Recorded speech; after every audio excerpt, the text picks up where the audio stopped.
Good morning everyone. अब हम लोग आगे बढ़ते हैं दर्पण में। तो आज देखेंगे आर्थिक परिदृश्य। फर्स्ट न्यूज क्या है? 2025-26 की पहली तिमाही की वृद्धि दर, ग्रोथ रेट कितनी है, क्या है? तो ये फाइनेंशियल ईयर 2025-26 है, उसकी पहली तिमाही। तो 25-26 का जो फाइनेंशियल ईयर है तो कब से शुरू होता है?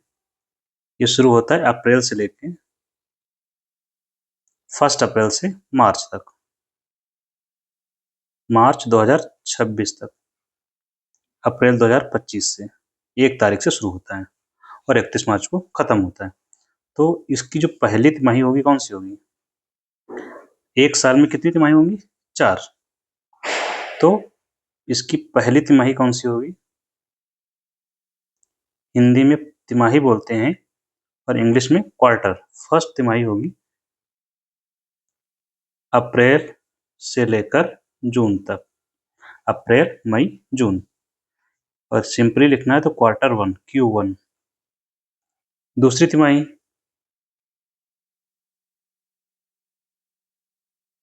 तिमाही का मतलब 3 महीना।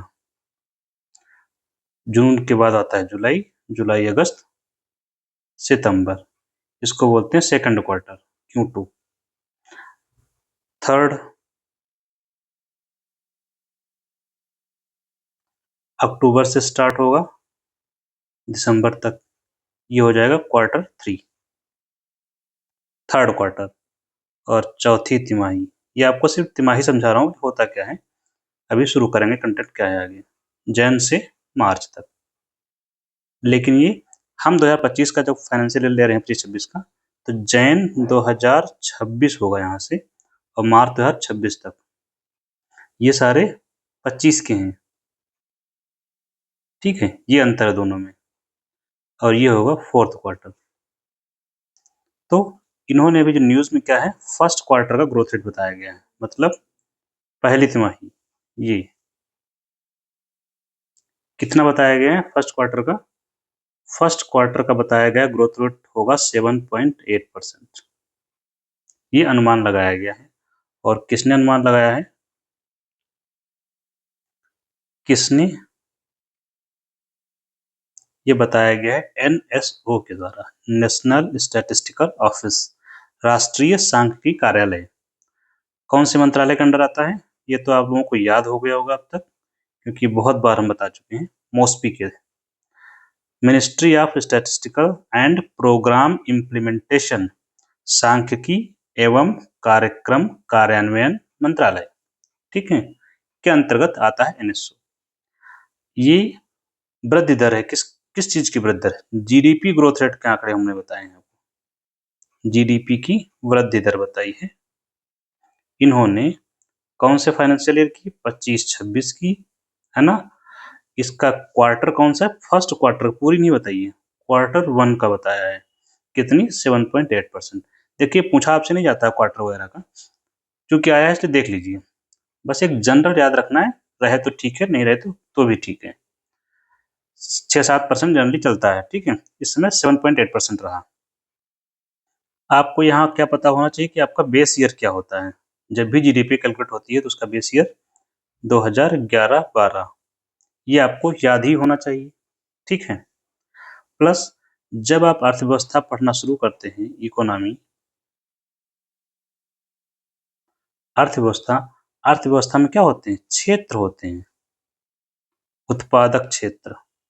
पूरी अर्थव्यवस्था की ग्रोथ रेट एक पता चल गई कितनी है। फिर इसके बाद हम सेक्टर वाइज पता करते हैं। तो उत्पादक क्षेत्र, तो उत्पादक क्षेत्र होते हैं 3। पहला कौन सा है? प्राइमरी, प्राथमिक, प्राइमरी सेक्टर या प्राथमिक क्षेत्र, प्राइमरी सेक्टर। इसके अंतर्गत कौन कौन सी चीजें आती हैं आपको पता होगा तो आप क्वेश्चन टिक कर पाएंगे आसानी से। प्राइमरी सेक्टर में वो चीजें आती हैं, वो गतिविधियां आती हैं, आर्थिक गतिविधियां जो सीधे पर्यावरण से या नेचर से जुड़ी हुई हैं, सीधे प्रकृति से जुड़ी होती हैं, सीधे प्रकृति से संबंधित। जैसे कृषि नेचर से है, पशुपालन नेचर से, इंग्लिश में क्या बोलते हैं, एग्रीकल्चर एंड एनिमल हस्बेंड्री, ये आपसे पूछा जाता है। और फॉरेस्ट्री वानिकी भी नेचर से है, क्योंकि उसमें प्लांट उगाते हैं, वन। और फिशरी मत्स्यन जिसको बोलते हैं, फिशिंग करते हैं जिसको बोलते हैं फिशिंग। और एक होता है माइनिंग एंड क्वेरिंग, खनन और उत्खनन। ये चीजें याद होनी चाहिए ताकि आप वहाँ टिक कर पाएँ कि कौन निम्न में से कौन सा प्राथमिक क्षेत्रीय गतिविधि है, तो आप इसमें से याद रखेंगे। कोर क्या है, सीधे प्रकृति से। देखिए खनन भी, खनन कहाँ करते हैं हम, जो मिट्टी होती है उसी को निकालते हैं, छानते हैं, उसी से मेटल्स प्राप्त करते हैं, खनन और उत्खनन दोनों से। तो ये याद रखना चाहिए आपको यहाँ पर, ठीक है। एक प्राइमरी सेक्टर हो गया, दूसरा हो गया होता है सेकेंडरी सेक्टर।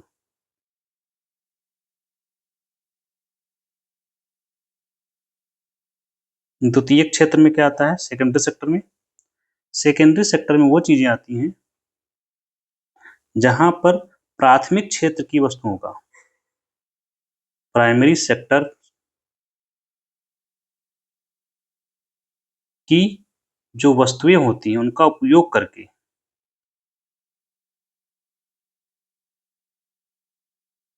कुछ नया बनाते हैं, करके नई वस्तु का निर्माण किया जाता है, नई वस्तुओं का निर्माण। जैसे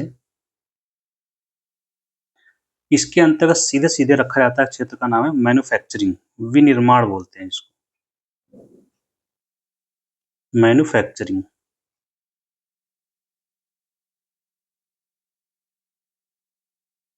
जैसे प्राइमरी सेक्टर से आपने प्राप्त किया गेहूं, गेहूं से बना लिया बिस्किट, अब तो गेहूं से बिस्किट बनाने की प्रक्रिया इसमें आएगी।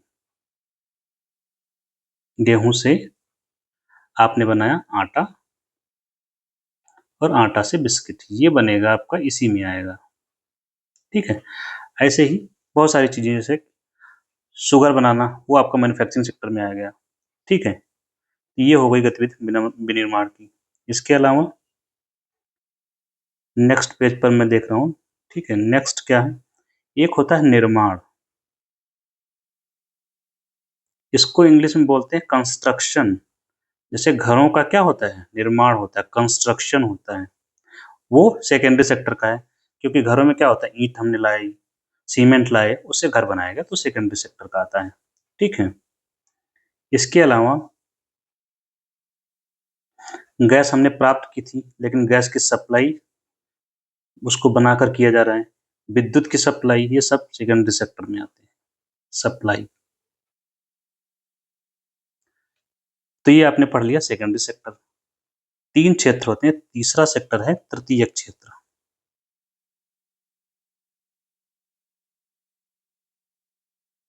जिसको बोलते हैं टर्सरी सेक्टर। अर्थव्यवस्था का तीसरा क्षेत्र है टर्सरी सेक्टर। इसमें क्या आता है, ये सेवा क्षेत्र बोलते हैं इसको, इसको सेवा क्षेत्र भी कहा जाता है।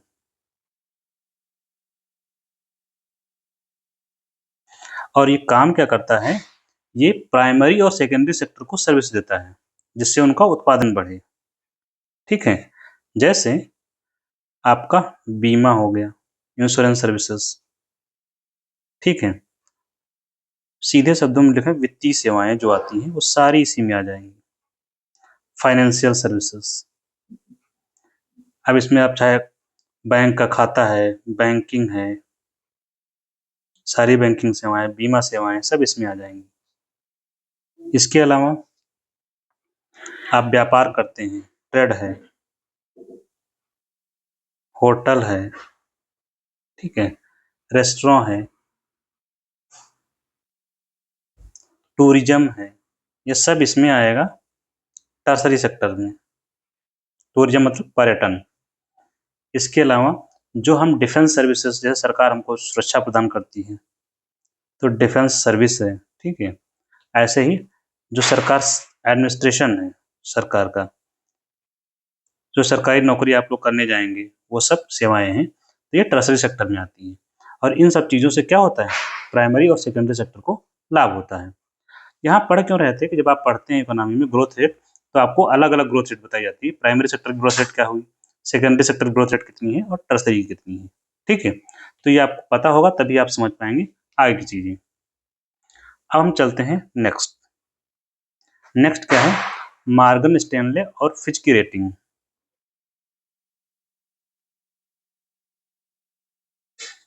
मॉर्गन स्टैनले व फिच की रेटिंग। फिच ने रेटिंग दी है, कितनी रेटिंग दी है, क्या किया है? फिच की रेटिंग, तो इन्होंने ग्रोथ फोरकास्ट बताया है, दोनों ने, दोनों ही संगठन हैं।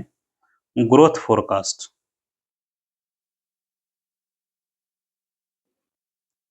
ग्रोथ फोरकास्ट का मतलब वृद्धि का पूर्वानुमान लगाया है।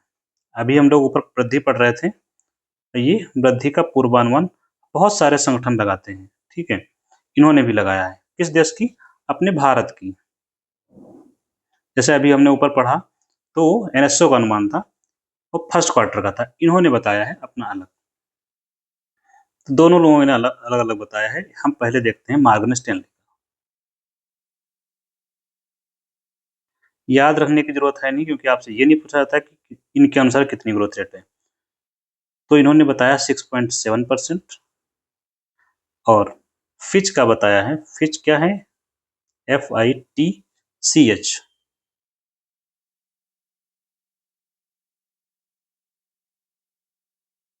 फिच का अनुमान है 6.9% का। फिच क्या है, ये एक रेटिंग एजेंसी है,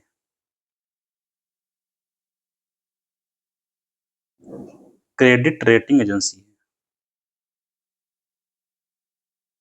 और मॉर्गन स्टैनले निवेश और वित्तीय सेवा प्रदान करने वाली कंपनी है, MNC है, जो निवेश और फाइनेंशियल सर्विसेज देती है। फेमस कंपनी है, सो नाम याद रखेंगे कि इनका काम क्या है। तो ये इन्होंने बताया। कारण क्यों बताया? क्योंकि देखिए दोनों ने रिवाइज किया है कि अपवर्ड रिवीजन हुआ है, कि पिछले जितना अनुमान बताया था उसकी तुलना में इन्होंने वृद्धि कर दी है। और इनका जो ग्रोथ फोरकास्ट है पूरे साल का है, 25-26 का है। ठीक है, रीजन क्या है वृद्धि जो की है, वो कारण क्या है इन दोनों ने? अपवर्ड रिवीजन,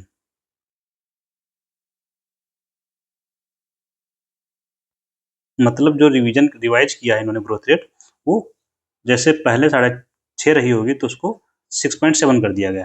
कारण क्या है ये आपको पता होना चाहिए। यहाँ पर आपको ये मतलब का है।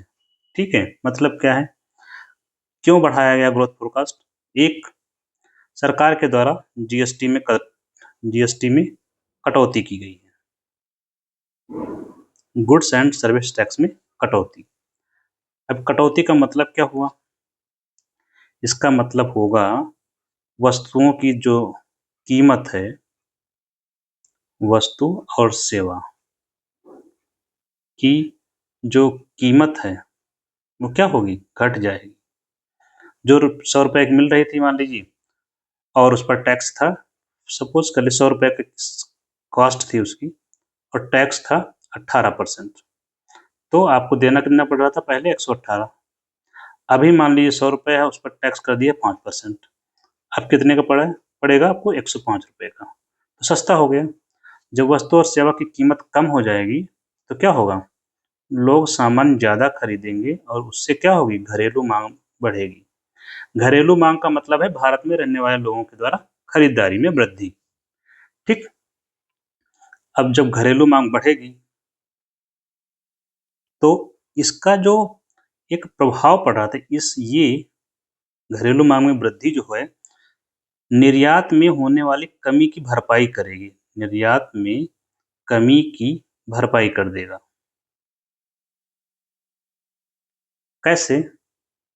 ये निर्यात में कमी क्यों आ रही है? क्योंकि आपको याद होगा कि टैरिफ में संयुक्त राज्य अमेरिका के द्वारा टैरिफ बढ़ा दिया गया है, इससे भारत के निर्यात में कमी आएगी। और जब निर्यात में सोचिए कमी आएगी तो जो आपका ग्रोथ रेट होता है वो भी कम हो जाएगा। लेकिन ग्रोथ रेट कम होने के बजाय इन्होंने बढ़ा दिया है। क्यों? क्योंकि ये घरेलू मांग बढ़ जाएगी। मान लीजिए 100 रुपए की कमी आई तो यहाँ पर 100 रुपए हमारी घरेलू मांग बढ़ जाएगी। ठीक, एक रीजन ये है। दूसरा रीजन बताया गया त्योहारी मौसम। ये हमारा जो मौसम है अक्टूबर नवंबर का, ये त्योहारी मौसम होता है भारत में। इसी में हम बहुत सारे त्योहार मनाते हैं। और ग्रामीण मांग, दोनों में बढ़ोतरी। त्योहारी मौसम में क्या होती है? खरीदारी बहुत ज्यादा करते हैं हम लोग, और यही खरीदारी क्या होती है? ये मांग पैदा करती है। खरीदारी होगी तो मांग ज्यादा है, इसका मतलब मांग ज्यादा उत्पादन ज्यादा, और उत्पादन ही तो ग्रोथ रेट है। हो गया। तो ये दो रीजन दिए हैं जो आपको याद रखने हैं। त्योहारी मौसम का एग्जाम्पल आप सीधे सीधे लीजिए। आपके धनतेरस होता है, धनतेरस में सामान खरीदना बहुत आवश्यक है हिंदुओं के लिए।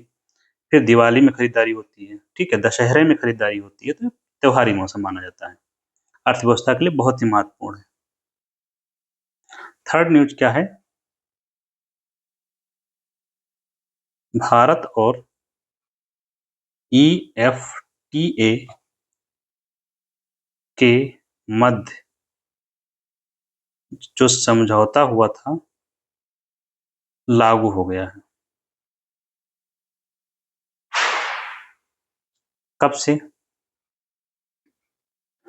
पहले जो समझौता हुआ था उसके बारे में कुछ जानते हैं। EFTA क्या है? European free trade association. मतलब एक एसोसिएशन है, संगठन है ये, फ्री ट्रेड को करने को लेकर एक संगठन है यूरोप का। और चूंकि ये संगठन है तो इसमें कितने लोग शामिल हैं? सदस्य देश कितने हैं? तो सदस्य देश हैं 4। चारों के नाम हमें पता होना चाहिए। एक तो आपका हो जाएगा आइसलैंड। आइस मतलब बर्फ। स से खत्म होता है, इसी से पकड़ते हैं स्विट्जरलैंड। Ice, Switzerland. फिर नॉर्वे, और चौथा है लिechtenstein। लिechtenstein की राजधानी लिechtenstein ही है, नॉर्वे की राजधानी ओस्लो, स्विट्जरलैंड की बर्नी, और आइसलैंड की रेकजाविक। ये 4 मेंबर हैं, इनके साथ भारत ने समझौता किया है। मुक्त व्यापार समझौता हमने किया है।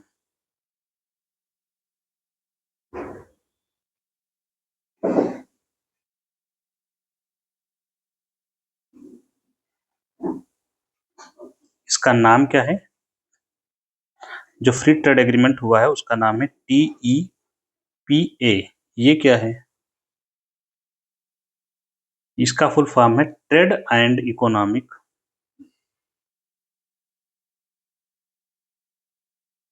Trade and economic partnership agreement.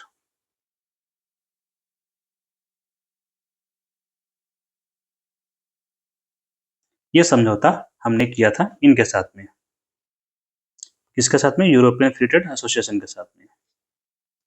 और यही समझौता अब लागू हो जा रहा है। कब से लागू हो गया है? 1 अक्टूबर 2025 से। इसीलिए न्यूज में है। एक चीज आप यहाँ याद रखेंगे, जैसे अभी भारत ने समझौता किसके साथ किया है? फ्री ट्रेड एग्रीमेंट ब्रिटेन के साथ में, और उसका नाम क्या है? सीटा, CETA, कॉम्प्रिहेंसिव। ये फ्री ट्रेड एग्रीमेंट का नाम है। हर देश के साथ हम करते हैं, उसका नाम अलग अलग होता है। फंडामेंटल जो उसका काम होता है वो वही होता है। ठीक है, इसका फुल फॉर्म क्या है? Comprehensive and economic trade agreement. And economic trade agreement.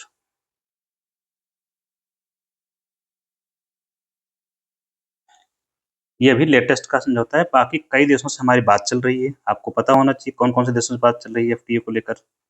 जैसे किससे बात हो रही है हमारी, अभी अमेरिका से वार्ता चल रही है, ठीक है, यूरोपियन यूनियन से वार्ता चल रही है, कनाडा से बात चल रही है। ये बस फॉर इंफॉर्मेशन जनरल याद रखेंगे। अभी जो समझौता हुआ ये TEPA, उसके बारे में जानते हैं आगे। इसमें जब समझौता हुआ है तो निवेश भी होगा भारत में। क्या होगा? भारत में निवेश, भारत में निवेश होगा, निवेश होगा तो रोजगार सृजन होगा, रोजगार सृजन होगा, निवेश होगा, उत्पादन बढ़ेगा। ये सारी चीजें लाभ होते हैं हर उसके समझौते के, जो मुक्त व्यापार समझौते होते हैं। तो ये निवेश का कमिटमेंट भी किया है, 15 साल में $100 अरब का निवेश करेंगे। याद रखने की जरूरत नहीं, बट जस्ट फॉर इंफॉर्मेशन। और इस समझौते में पहली बार क्या हुआ, व्यापार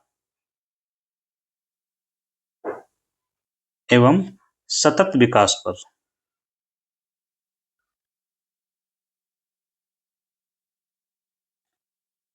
कानूनी रूप से बाध्यकारी प्रावधान किए गए हैं। इसमें कानूनी रूप से बाध्यकारी प्रावधान किए गए हैं इसमें।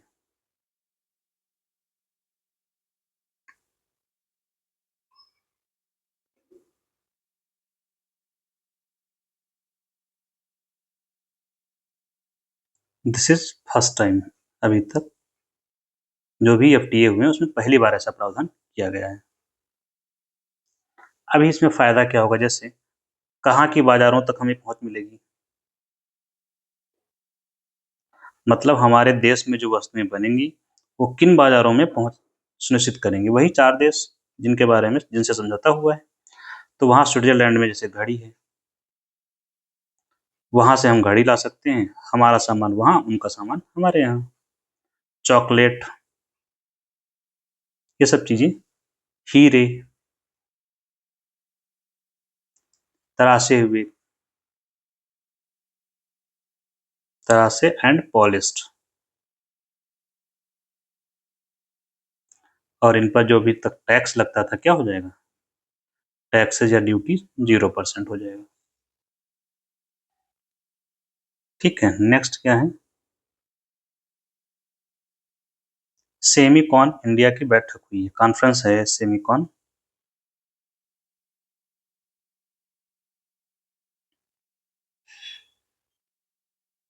सेमीकॉन इंडिया 2025 एक सम्मेलन है जो हुआ है। तो ये सेमीकॉन इंडिया जो कॉन्फ्रेंस है कहाँ हुई, वेन्यू या लोकेशन क्या थी, न्यू दिल्ली, नई दिल्ली में हुई। Semicon stands for semiconductor, semiconductor,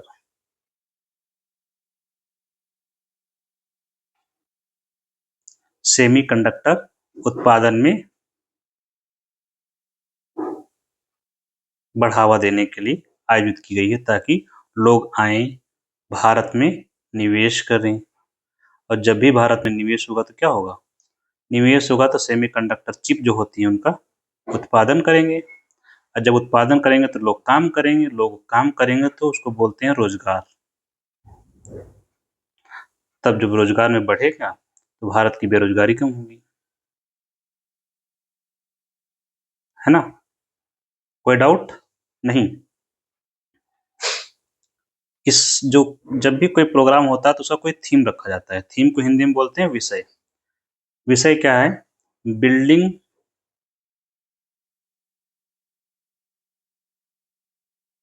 the next generation, building the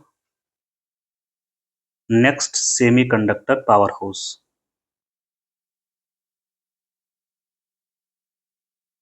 semiconductor power house.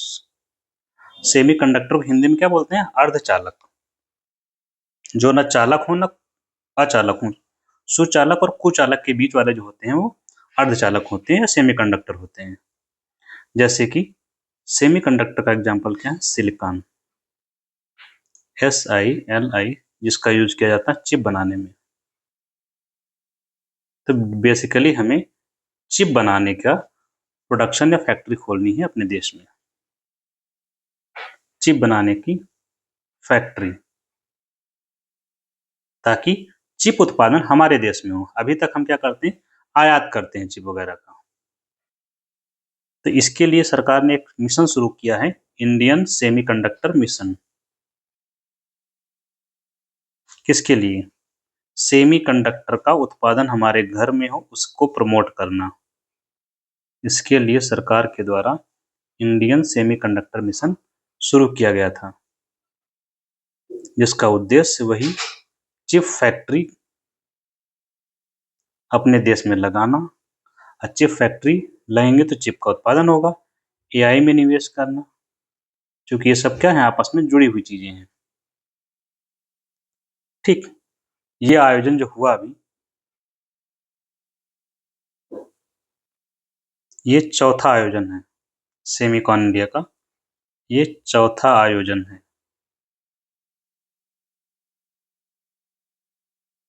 इसके पहले के आयोजन कहाँ हुए? पहला आयोजन हुआ 2022 में। कहाँ?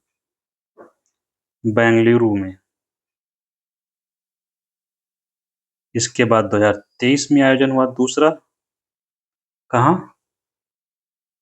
गांधीनगर। गांधीनगर गुजरात की राजधानी है। और 2024 में आयोजन हुआ था ग्रेटर नोएडा में।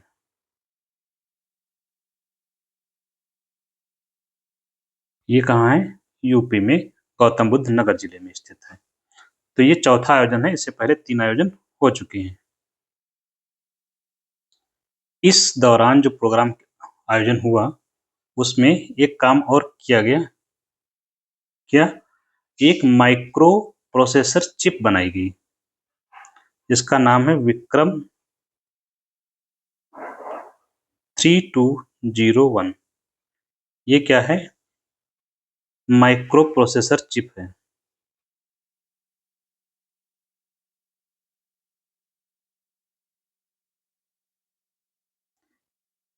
और इसकी कैपेसिटी कितनी है? 32 बिट की।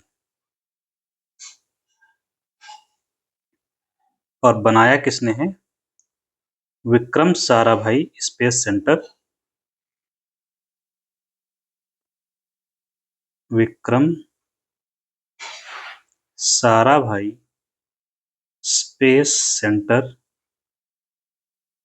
त्रिवेंद्रम में स्थित है। ये इसरो के अंतर्गत काम करता है। त्रिवेंद्रम पहले नाम था, अभी नाम है तिरुवनंतपुरम। तिरुवनंतपुरम,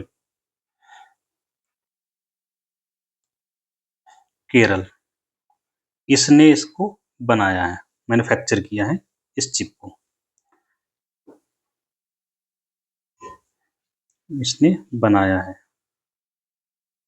और यही चिप मोदी जी को हैंडओवर की गई है, एक सिंबॉलिक रूप से।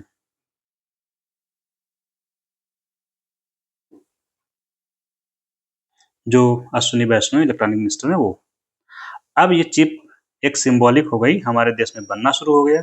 इसका मतलब क्या हुआ? मतलब ये हुआ, अभी तक हम आयात करते थे, भारत क्या करता था? आयात करता था चिप को। अब हमें आयात नहीं करना पड़ेगा। इसका मतलब क्या हुआ? इसका परिणाम ये होगा, विक्रम चिप का या ऐसी और चिप का, कि भारत आत्मनिर्भर बनेगा चिप के मामले में। आत्मनिर्भर बनेगा चिप के मामले में। हर मामले में भारत आत्मनिर्भर बनने का प्रयास कर रहा है, जैसे कि डिफेंस सेक्टर में है। और जब चिप बन जाएगी भारत में, तो सोचिए इस चिप का उपयोग कहाँ होता है? हर जगह आप उपयोग होती है। चाहे आप मोबाइल बनाते हैं, कोई भी इलेक्ट्रॉनिक डिवाइस है, मैं इलेक्ट्रॉनिक्स लिख दे रहा हूँ सीधे सीधे, आप हर चीज लिख लीजिए। जैसे पीसी है, टीवी है, फ्रिज है, एसी है, सब जगह। डिफेंस सेक्टर में, डिफेंस में जो आपके जहाज बनते हैं, चाहे एयरक्राफ्ट हो या नेवल शिप हो, हर जगह जरूरत पड़ती है। हेल्थ सेक्टर में जरूरत पड़ती है, बहुत सी मशीनें होती हैं, सब में चिप लगती है। ठीक है। इसके अलावा जो आपकी क्लीन एनर्जी होती है, सब में ज़रूरत पड़ती है, तो बस आपको नाम पता होना चाहिए, जहाँ-जहाँ आपको चिप दिखाई पड़े इलेक्ट्रॉनिक्स आइटम, वो सब आ जाएगा, ठीक है? तो हम इसमें आत्मनिर्भर हो पाएँगे अब। नेक्स्ट न्यूज़ क्या है? जीएसटी 2.0।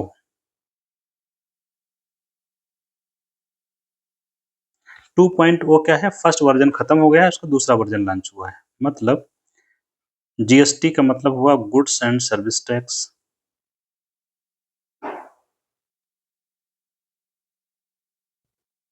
2.0 जो लिखा गया इसका मतलब जीएसटी में किए गए नए सुधार, उसी को कहा जा रहा है जीएसटी 2.0।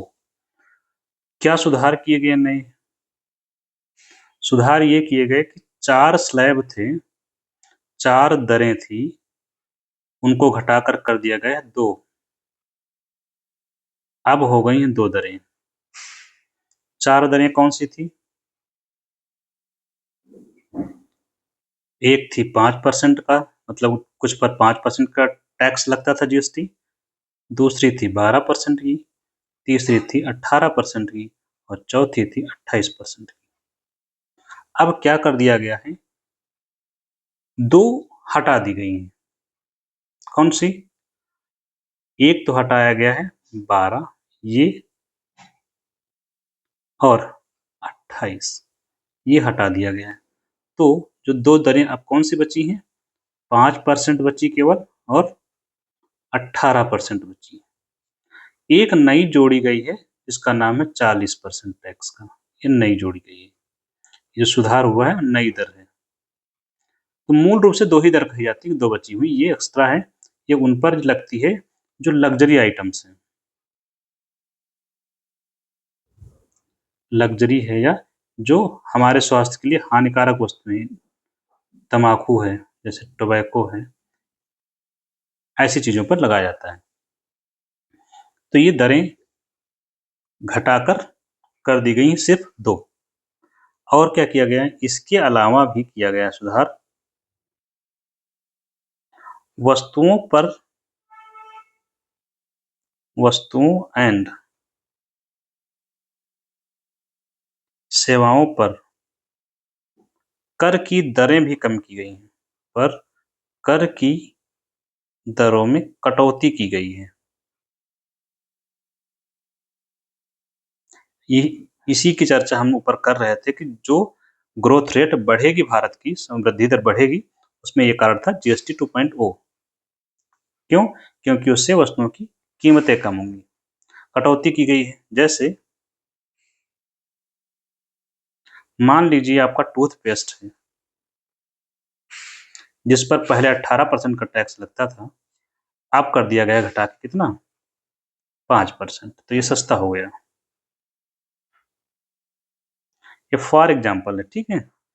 तो इससे अब इसका प्रभाव क्या होगा? विशेष रूप से दैनिक उपभोग की जो वस्तुएं हैं, उनमें कमी की गई है।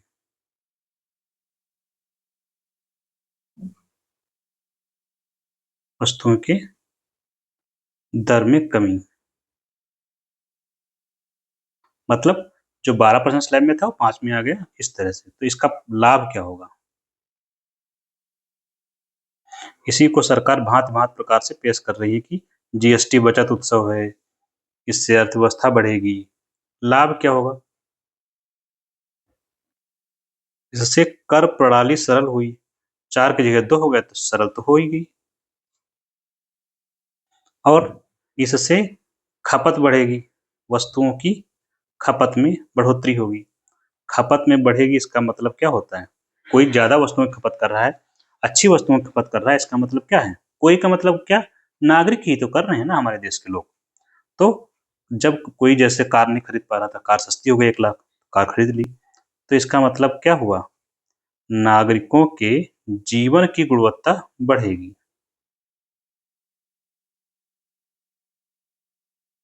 नागरिकों के जीवन गुणवत्ता में बढ़ोतरी होगी।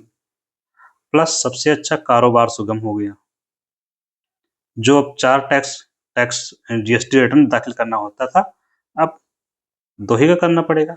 तो कारोबार भी सुगम हो जाएगा, और जब कारोबार सुगम होगा तो ईज ऑफ डूइंग बिजनेस जब होता है, निवेश बढ़ता है, और निवेश बढ़ता है तो रोजगार बढ़ता है। तो ये हो गया इसका सारा लिंक। जीएसटी के बारे में आप लोग कुछ बातें नोट कर लीजिए, जैसे आपको पहले से पता होंगी। जैसे जीएसटी के बारे में क्या है, ये अप्रत्यक्ष कर है। दूसरी बात क्या है, इसके लिए एक संशोधन लाया गया था, इसका नाम है 101वां संशोधन।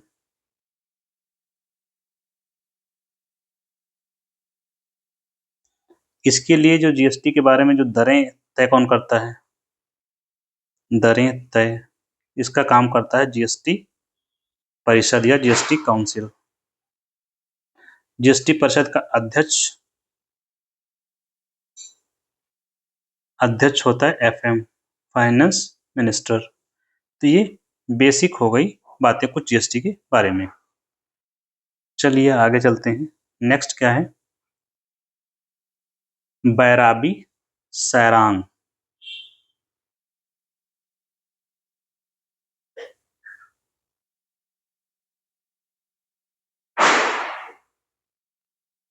बैराबी सैरांग रेल लाइन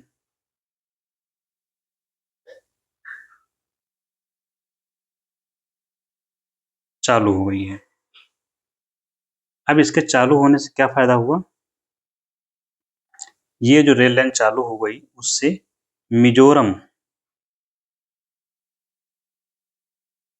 की राजधानी है आइजॉल, ये रेलवे से जुड़ गई।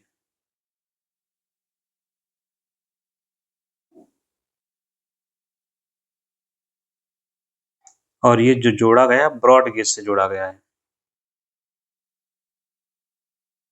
3 गेज होता है ना, मीटर गेज, नैरो गेज और ब्रॉड गेज। तो ब्रॉड गेज लाइन से जोड़ा गया है। 1.676 होती है इसकी चौड़ाई, 1.676 मीटर। मीटर गेज की 1 ही मीटर होती है। और इसमें एक पिलर की जो ऊंचाई है, इसमें जो पिलर बनाया गया है, पुल जो बना है बैराबी सैरांग रेल लाइन का, यहाँ पर एक पुल है, उसमें एक पिलर है। तो उसमें एक पिलर की जो ऊंचाई है, पूछा तो नहीं जाएगा बट फॉर इंफॉर्मेशन है, कुतुब मीनार से ज्यादा है उसकी ऊंचाई।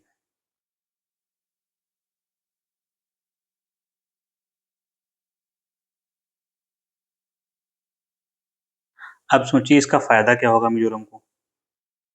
देखिए लाभ, सीधा सीधा लाभ आपको समझ में आना चाहिए बिना किसी समस्या के। देखिए एक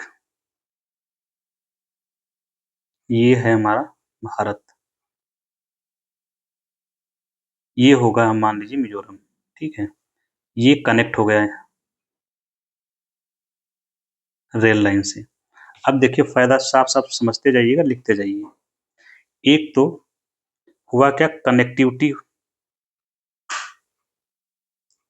कनेक्टिविटी बढ़ गई। इससे क्या होगा, लोग पर्यटन के लिए जा सकते हैं आसानी से, पर्यटन में वृद्धि। पर्यटन वृद्धि क्या होगी, रोजगार को सृजन करेगा वहां पे।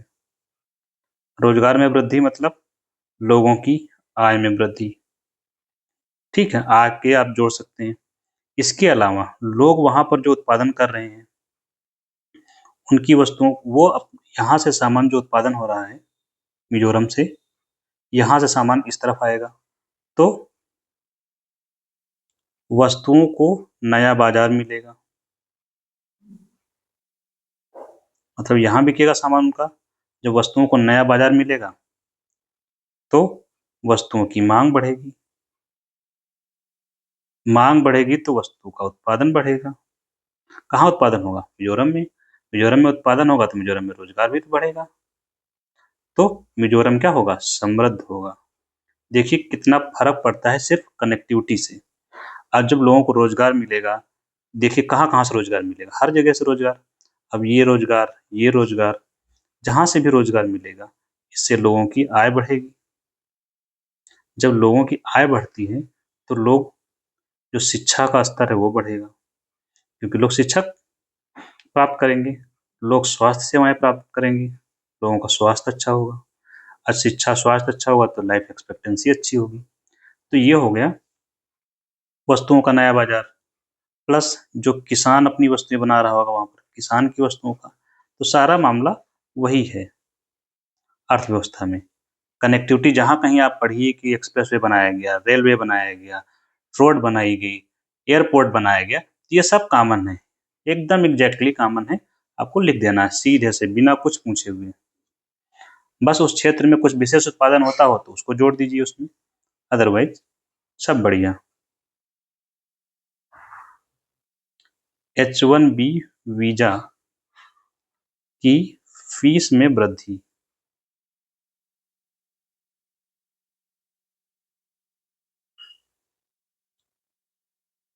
पहले हमें पता चले H-1B वीज़ा क्या है? H-1B वीज़ा अमेरिका द्वारा जारी किया जाता है।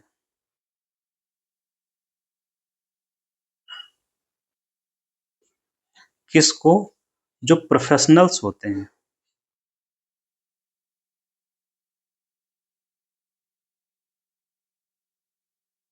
प्रोफेशनल्स को। किस क्षेत्र के? विशेष रूप से स्टेम क्षेत्र के। स्टेम कौन सा है? S for science, T for technology, E for engineering, M for maths. Stem क्षेत्र के जो स्टेम क्षेत्र के जो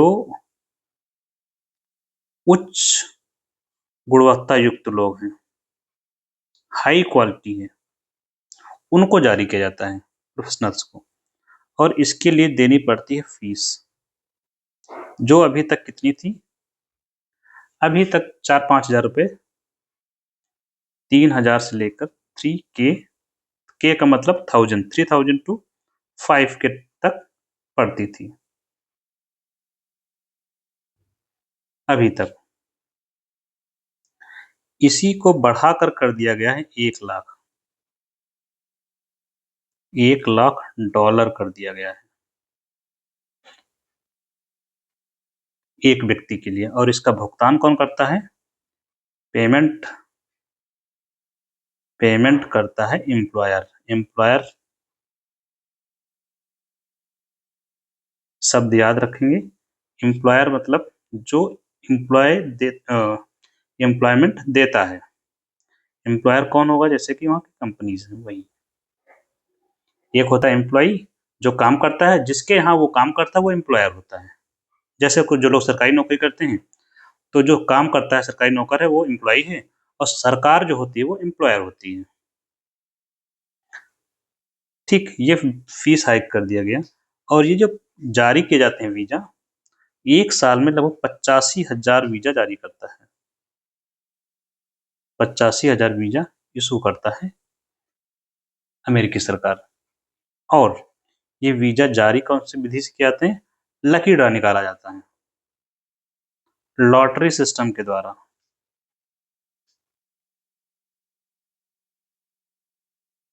ठीक, तो ये हो गया सारा H-1B के बारे में, लॉटरी सिस्टम निकालते हैं। यहाँ पर हमारे लिए चिंता का विषय क्या है कि 81%, सॉरी 81 नहीं 71,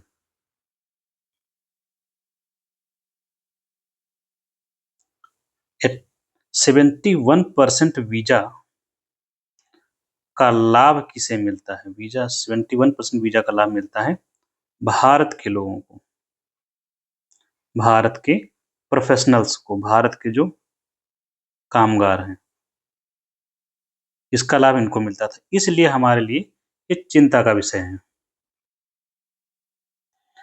और ये जो वीज़ा जारी किए जाते हैं, हाई क्वालिटी जो हम पढ़ चुके हैं, उच्च गुणवत्ता वाले जो क्षेत्र होते हैं, जैसे रिसर्च है, स्टेम फील्ड के जो रिसर्च सेक्टर्स हैं और बाकी क्षेत्र हैं, उनके लिए जारी किया जाता है।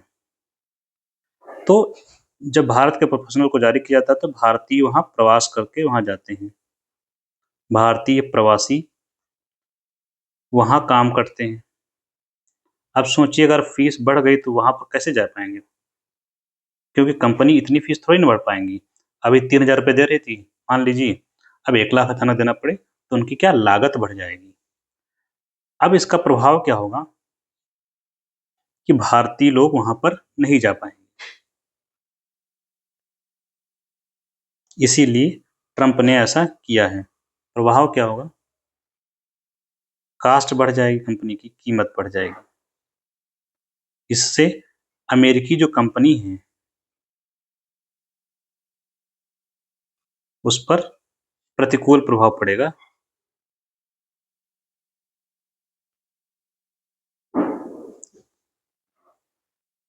तो ये प्रभाव पड़ेगा। इन्होंने ऐसा बढ़ाया जो है, इसका कारण क्या है? फीस बढ़ाने का कारण ये आपको पता होना बेहद ही आवश्यक है। क्यों बढ़ा दी है? अमेरिका का मानना है कि घरेलू जो उनके घरेलू जो श्रम है को विदेशी श्रमिकों ने रिप्लेस किया है। श्रमिकों ने रिप्लेस कर दिया है।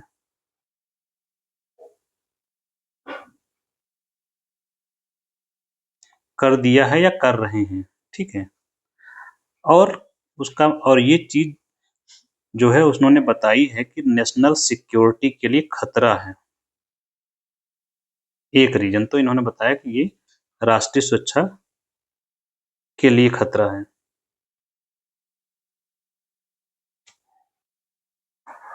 तो ये राष्ट्रीय सुरक्षा के लिए खतरा है। प्लस और रीजन क्या है? अमेरिकी लोगों को रोजगार मिले, ये उनका उद्देश्य है। अमेरिकी लोगों को रोजगार देना, ये उनका उद्देश्य बढ़ाने का कारण है। तो अब इसके माध्यम से होता क्या था कि उच्च कौशल वाले लोगों को काम मिलता था, भारत के जो थे।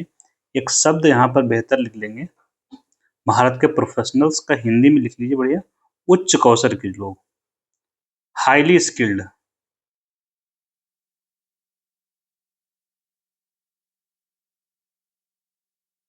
हाईली स्किल्ड,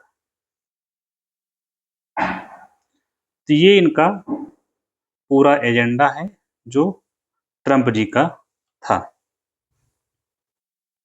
नेक्स्ट क्या है इनका न्यूज़?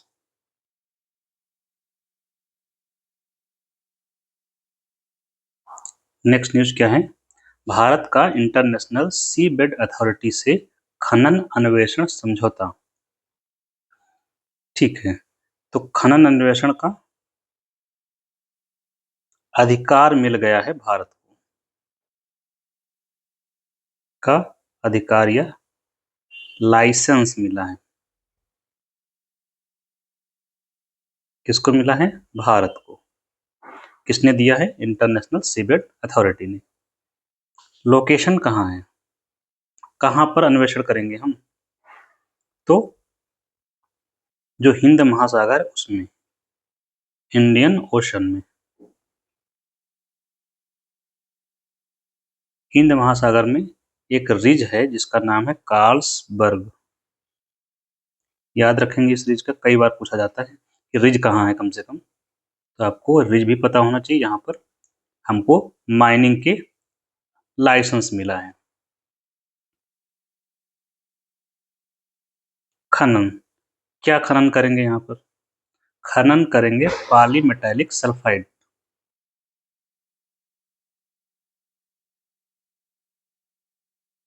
पॉलीमेटालिक सल्फाइड का खनन का विशेष अधिकार भारत को मिला है। और इसमें क्या-क्या हमें मिलेगा? यहाँ हमको मिलेगा कॉपर, बहुत सारी चीजें इससे मिलती हैं, जिंक, गोल्ड, सोना एंड चांदी, दोनों चीजें। और इन पे जब पाए जाते हैं तो इनकी सांद्रता क्या होती है? यहाँ पर अधिक होती है, कंसंट्रेशन ज्यादा होता है। अब इनका देखिए उपयोग क्या होगा। क्यों हमारे लिए आवश्यक है समझौता? क्योंकि ये सब कॉपर तार बनाने में यूज होता है, इलेक्ट्रिसिटी में यूज होता है, तो क्लीन एनर्जी टेक्नोलॉजी में, स्वच्छ ऊर्जा की तकनीकी बनाने में इस्तेमाल होगा और इलेक्ट्रॉनिक्स के लिए बहुत यूजफुल होगा। इन क्षेत्रों में हम काम कर पाएंगे। ये तो होगा हमारा इससे फायदा। दूसरा, अगर हम यहाँ माइनिंग माइनिंग करते हैं, ये हमें जैसे हमारा ये भारत है, यही इसी के नीचे हमें माइनिंग करनी है, तो समुद्र की तली पर माइनिंग करनी है हमें। कहाँ करनी है? समुद्र की तली में। समुद्र की तली में खनन। समुद्र की तली काफी गहरी होती है, तो हमारी समुद्री अन्वेषण क्षमता में वृद्धि होगी, ये हमको फायदा मिलेगा। समुद्री अन्वेषण क्षमता में वृद्धि अगर हम करेंगे, इसमें करेंगे ही, तो उसकी क्षमता में वृद्धि होगी। और नेक्स्ट बात क्या है? पॉलीमेटालिक सल्फाइड, जिसको मैं लिख रहा हूँ पीएमएस, पॉलीमेटालिक सल्फाइड के लिए 2 अनुबंध प्राप्त करने वाला भारत पहला देश। के लिए अनुबंध प्राप्त करने वाला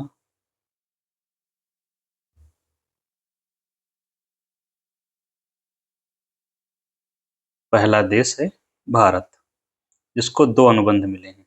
एक हमने पढ़ा कार्लसबर्ग रिज में, और दूसरा कहाँ मिल रखा है? वो भी इंडियन ओशन में ही है, central Indian ridge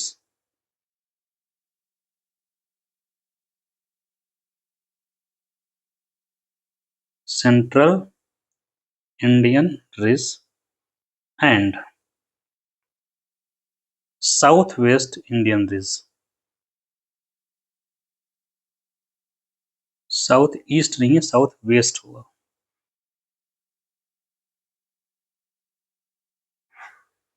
south West Indian ridge,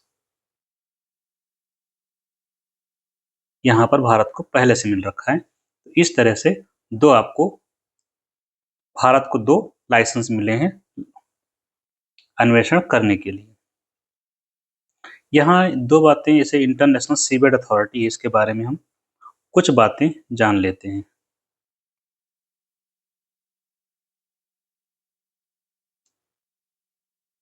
जैसे इसका जो गठन किया गया है, अंक्लॉस के तहत किया गया है, United Nations Convention on the law of sea. ये 1982 की संधि, जिसके तहत इसका गठन किया गया है। किसका? इंटरनेशनल सीबेड अथॉरिटी का।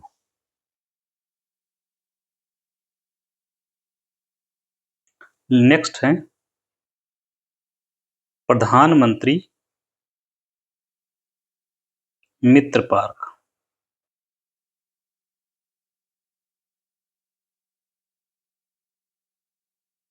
का उद्घाटन।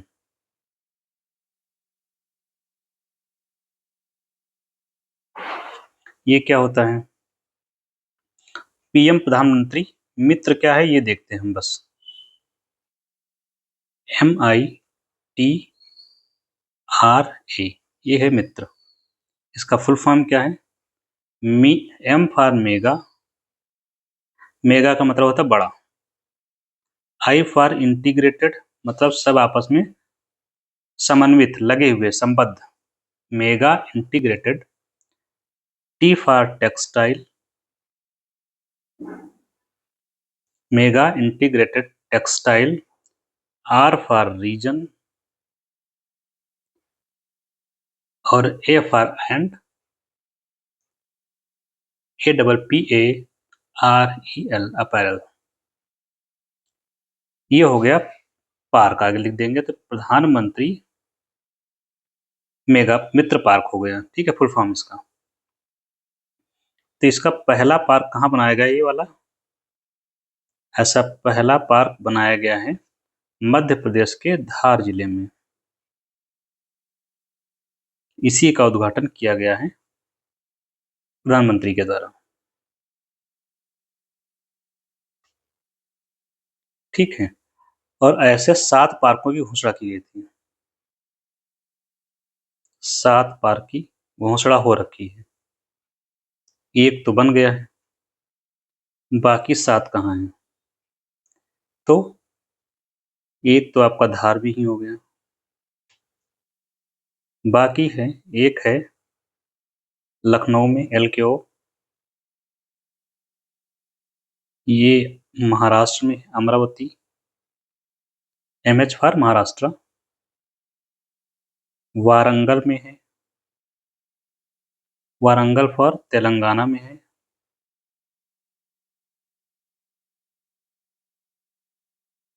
और गुजरात में है। जो इम्पोर्टेंट थे वो मैंने लिखे हैं, बाकी छोड़ दिया एक। तो ये 7 पार्क की घोषणा की गई थी। जो इम्पोर्टेंट है वो मैंने यहाँ पर लिख दिए हैं 5। ठीक है। अब ये जो पार्क बनाया गया है, इसका उद्देश्य क्या है? देखिए, मेगा का मतलब होता है बड़ा।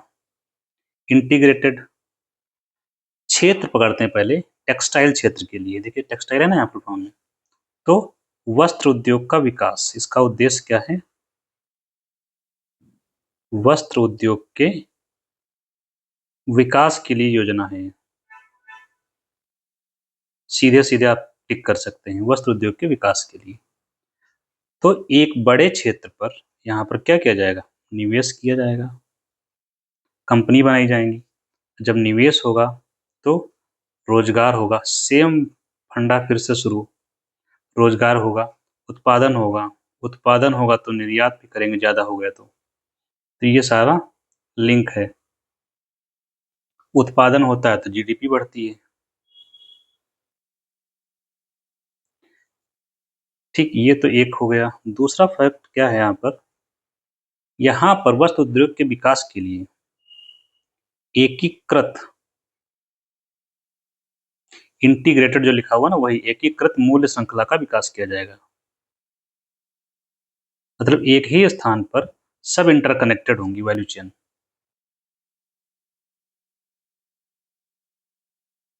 इसका मतलब क्या हुआ? एक बड़ा सा एरिया होगा, 100-200 एकड़ टाइप का, उसी स्थान पर कताई होगी, बुनाई की जाएगी वहीं पर, फिर वहीं प्रोसेसिंग कर लो, कपड़े पर प्रिंटिंग वहीं कर हो जाएगी उसी क्षेत्र में। आपको 75 जगह नहीं जाना है। पार्क बनाने का उद्देश्य यही होता है। फिर प्रिंटिंग से आपके वस्त्र बन जाएंगे, कपड़े। ठीक है। और फिर जब वस्त्र बन गए तो इनको निर्यात कर सकते हैं, सीधे एक्सपोर्ट। ये होगा इसका फायदा, इसलिए ये पार्क बनाए जाते हैं। और इसमें एक चीज और बताई गई है कि ये जो है 5F वेस्ट है, बेस्ड ऑन 5F।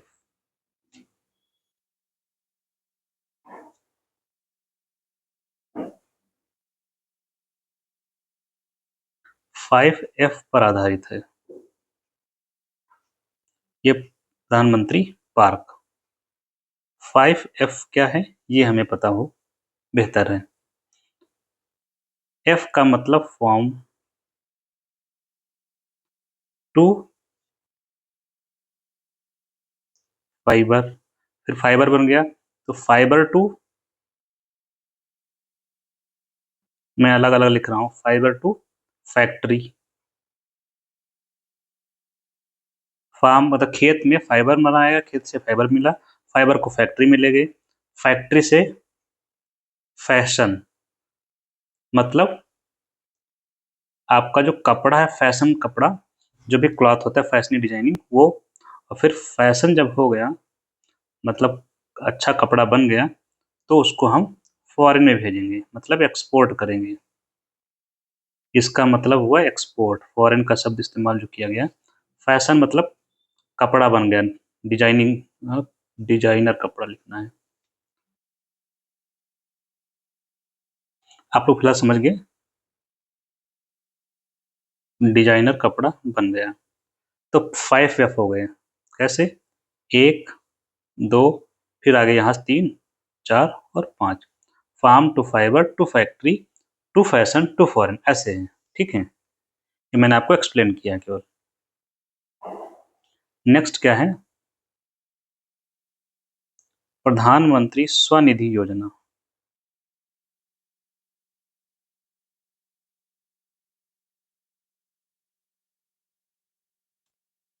ये क्या है, स्वनिधि क्या है, SVA, स्व निधि, ये ऐसे हैं। ठीक है, तो इसका फुल फॉर्म क्या है, street vendors.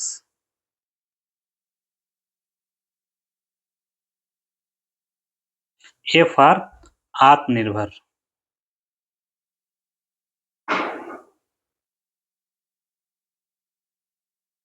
Street vendor Atmanirbhar Nidhi योजना, ये हो गया इसका पूरा नाम। अब इसमें इसके नाम से ही पता चल रहा है स्ट्रीट वेंडर का मतलब क्या होता है। स्ट्रीट वेंडर मतलब रेहड़ी वाले, रेहड़ी पटरी वाले की सहायता की जाएगी। जो पटरी पर सामान लगाते हैं, स्ट्रीट वेंडर्स मतलब जो गलियों में सामान अपना बेचते हैं, लगा के सामान बेचते हैं, उनके लिए है। तो सहायता इसमें की जाएगी, क्या सहायता देंगे, आर्थिक सहायता दी जाएगी।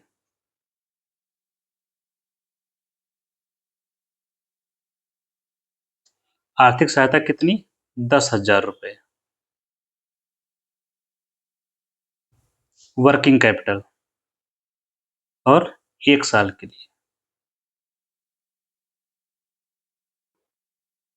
10,000 रुपए 1 साल के लिए दिया जाएगा। और शुरू की गई थी कब ये, कोरोना के समय शुरू किया गया था इसको। और टू बी एग्जैक्ट क्या डेट थी, 1 जून 2020। किस लिए शुरू किए थे, रेहड़ी पटरी वाले जो होते हैं उनको ऋण देने के लिए, 10,000 रुपए का कारोबार के लिए ऋण है। यह आर्थिक सहायता किस रूप में है, ऋण के रूप में है। और ये ऋण है वर्किंग कैपिटल का। कभी कभी एक बार पूछा गया क्वेश्चन, ये वर्किंग कैपिटल होगी, मतलब सामान खरीदने के लिए और बेचने के लिए।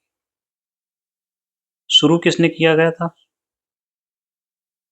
मंत्रालय कौन सा है, तो 2 मंत्रालय हैं इसमें। एक है MOHUA, दूसरा है डिपार्टमेंट ऑफ फाइनेंस।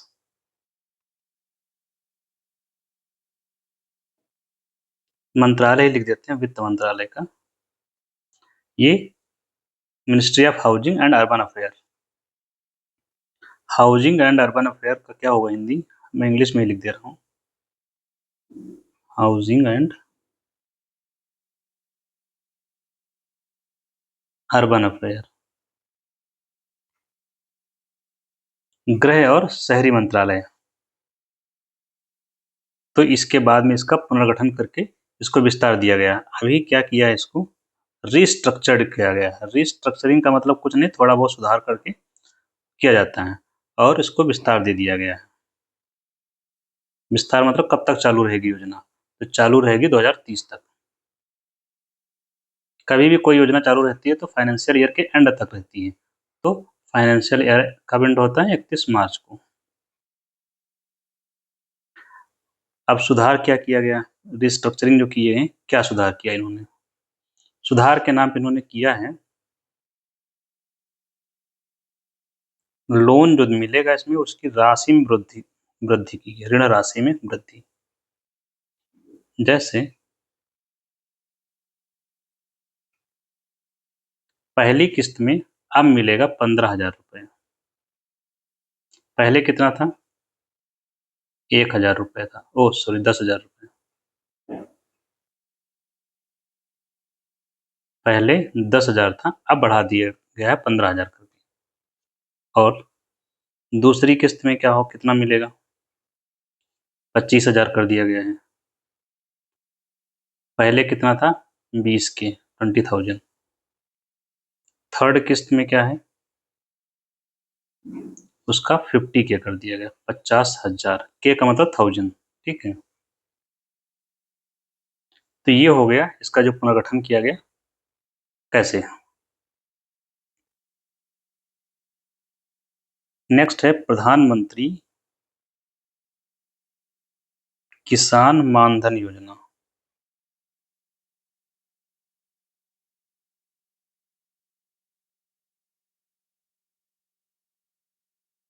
ये क्या है? किसान के लिए शुरू की गई है। इसमें दो चीजें हैं, यही मेन है। किसके लिए शुरू किया गया है? यह योजना किसानों के लिए शुरू की गई है।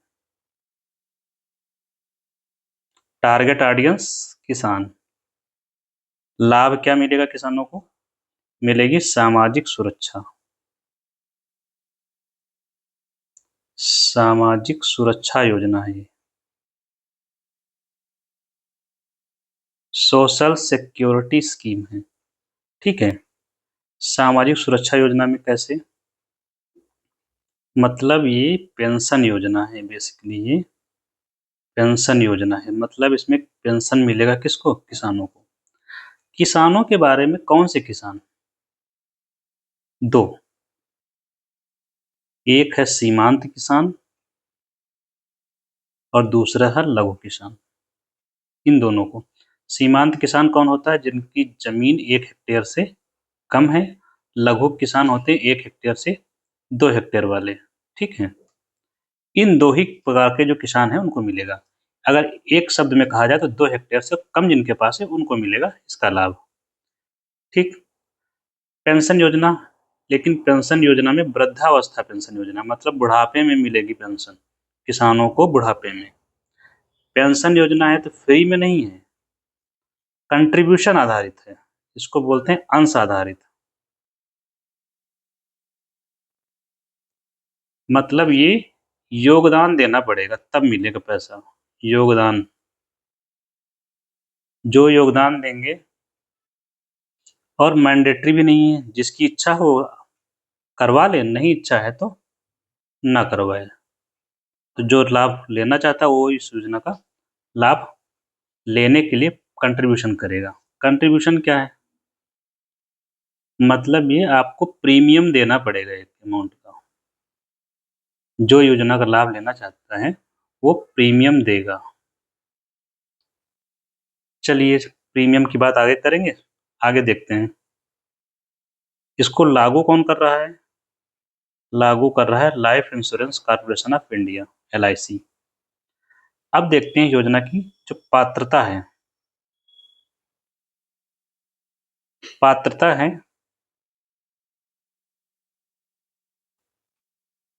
पात्रता क्या है इनकी? पात्रता में एक मानदंड है आयु का।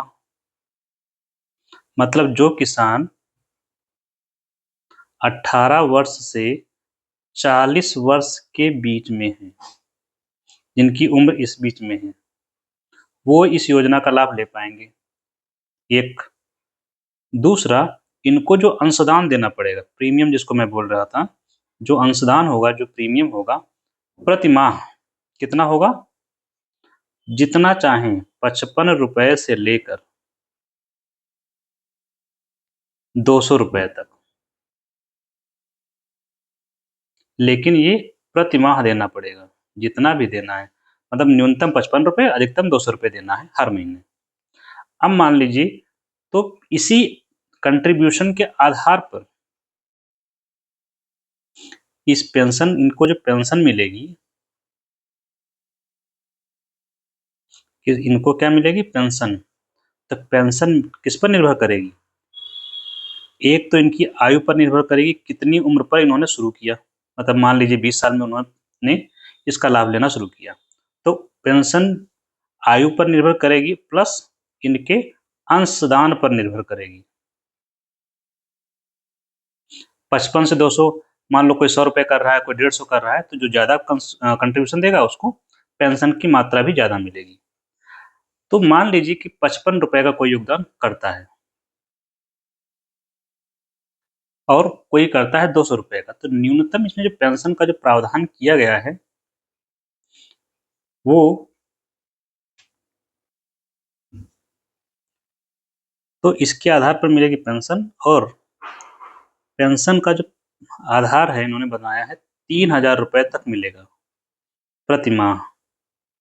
लेकिन जो लोग जमा करेंगे 200 रुपए और 18 ही साल में ले लेते हैं उनको 3,000 रुपये माह पेंशन मिलेगी। कब तक मिलेगी? जीवन भर। तो कब से मिलना शुरू होगी ये तो जरूरी है। पेंशन कब से मिलेगी, कब तक तो ठीक है, कब से? 60 साल के बाद से।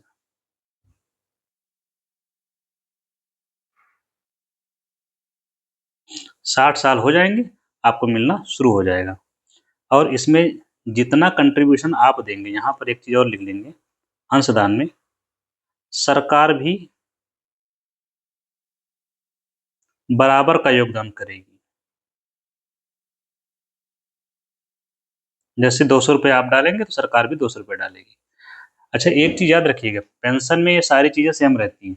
उम्र भी वही आपको मिलेगी और बाकी व्यवस्थाएं भी यही मिलेंगी। और इसका लाभ क्या होगा? मान लीजिए कि जो वो है क्या नाम, जिसने पेंशन है, जिसको पेंशन मिलती है उसको बोलते हैं पेंशनर। पेंशनर की मृत्यु हो गई, फिर क्या? पेंशनर की मृत्यु होने के बाद उसकी जो स्पाउस है उसको मिलेगी पेंशन। स्पाउस का मतलब पति और पत्नी दोनों होता है। मतलब अगर पेंशनर पति है, वो मर गया तो पत्नी को मिलेगी, अगर पेंशनर पत्नी है वो मर गई तो पति को मिलेगा, स्पाउस को मिलेगी। और इस पेंशन को बोलते हैं फैमिली पेंशन। ठीक। फैमिली पेंशन कितनी मिलेगी? जितना उनको मिल रहा था उसका 50%। तो ये तो हो गया पूरा इस योजना का लाभ। सेम प्रावधान अटल पेंशन योजना के हैं। सेम कोई भी पेंशन योजना मिलेगी आपको ये सब फैक्टर्स मिलेंगे। अटल पेंशन में तो लगभग सेम सेम 90% यही मिलेगा सब। ठीक है। नेक्स्ट क्या है? प्रधानमंत्री जन धन योजना।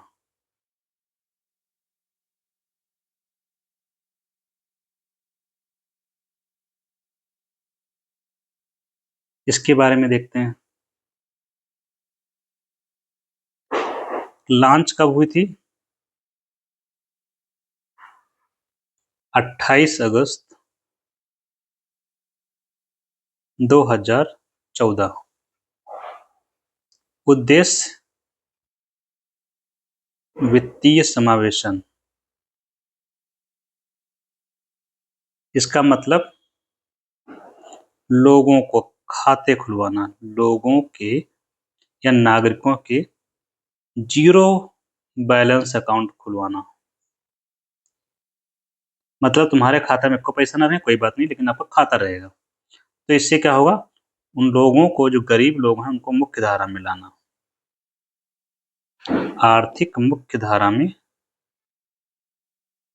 शामिल करना या लाना, ये हो गया इसका पर्पज। और लोगों का इसमें जो अकाउंट खुलेगा, saving bank, SB account, saving bank account खोला जाएगा। कहाँ? राष्ट्रीय बैंक में। राष्ट्रीय बैंक में खोला जाएगा। कोऑपरेटिव बैंक की बात नहीं हो रही, राष्ट्रीय बैंक की बात हो रही है। अब जब वहाँ खाता खोलेंगे तो उनको बहुत सारे लाभ मिलेंगे, जैसे लोन ले सकते हैं, इसके अलावा उनको बीमा मिल जाएगा वहीं पर, इसके अलावा पेंशन भी ले सकते हैं। सरकार ने योजनाएं शुरू की हैं। सरकारी सेवाएं जो हैं उनका लाभ मिलेगा, कोई पैसा आ रहा है। सरकार ने क्या किया, इसमें डीबीटी का इस्तेमाल किया। डीबीटी में काफी यूजफुल रहा। डायरेक्ट बेनिफिट ट्रांसफर में सरकार पैसा ट्रांसफर कर सकती है आसानी से। यहाँ न्यूज में क्यों है? सरकार का कहना है कि कुल खाते कितने हो गए हैं ये बताना था उद्देश्य सरकार का। कुल खाता सरकार बता रही है कि 56 करोड़ खाते खोल चुकी है सरकार। ठीक। 56 करोड़ खातों में 56% खाते महिलाओं के हैं। 56% खाता किसके नाम पर है? महिलाओं के हैं। 56% खाता धारक महिलाएं हैं। और इन्होंने बताया कि इनमें जो पैसा जमा है 2.68 लाख करोड़ का पैसा टोटल जमा है इसमें। अब जब ये खाता खुलवाते हैं तो सुविधाएं क्या हैं इसमें? कुछ सुविधाएं जैसे एक तो रुपे डेबिट कार्ड मिलता है, इसका भी बीमा होता है 2 लाख का, RuPay debit card. Plus overdraft facility है। ओवरड्राफ्ट सुविधा क्या होती है? जितना पैसा आपके खाते में मान लीजिए 500 रुपए है, तो उसके ऊपर आप पैसा निकाल सकते हैं, उससे 500 के बदले 1000 रुपए निकाल सकते हैं। तो ये हो गया इसके बारे में। इसी के साथ हम लोग खत्म करते हैं। Thank you.